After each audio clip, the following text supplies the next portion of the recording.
Hi friends, నమ్మక రుచి ఛానల్కి స్వాగతం అండి. ఇప్పుడు చిక్కుడుకాయ ఇలా చిక్కుడుకాయ ఓకే ఫ్రెండ్స్, చాలా టేస్ట్గా ఉంటుంది. చూడండి, ఒకసారి మీరు ట్రై చేయండి, ఎలా వచ్చిందో కామెంట్స్ చేయండి. ఓకే ఫ్రెండ్స్, చూడండి, దీనికి కావలసినవి పావు కిలో చిక్కుడుకాయలు తీసుకున్నానండి, గింజలతో ఉన్నవి. దీనికైతే 2 పెద్ద ఉల్లిపాయలు ముక్కలు చేసి ఇలా, ఒక 4 పచ్చిమిర్చి, ఎల్లుల్లిపాయ జీలకర్ర వేసి కచ్చబచ్చా మిక్సీ పట్టుకోవాలండి.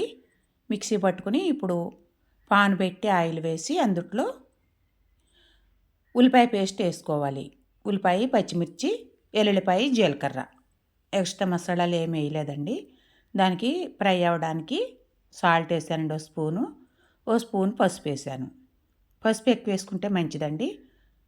ఓ ఫ్రెండ్ అయితే చెప్పారు కనుక పసుపు ఎక్కువ వేసుకోండి, ఎట్లయినా బాగుంటుంది, మంచిది, యాంటీబయాటిక్ ఉంటుందని చెప్పారు కనుక పసుపు ఎక్కువ వేసానండి. ఇలా చిక్కుడుకాయ ముక్కలు కూడా అందుట్లో వేసుకోవాలి. మనం నీట్గా కడిగి సాల్ట్, పసుపు వేసి కడగాలండి చిక్కుడుకాయ ముక్కలు.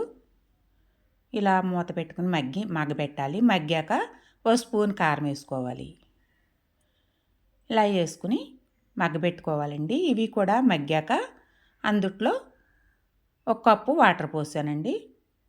గింజలు ముదిరినవి అయితే కొంచెం ఎక్కువ వేసుకోవాలి వాటర్.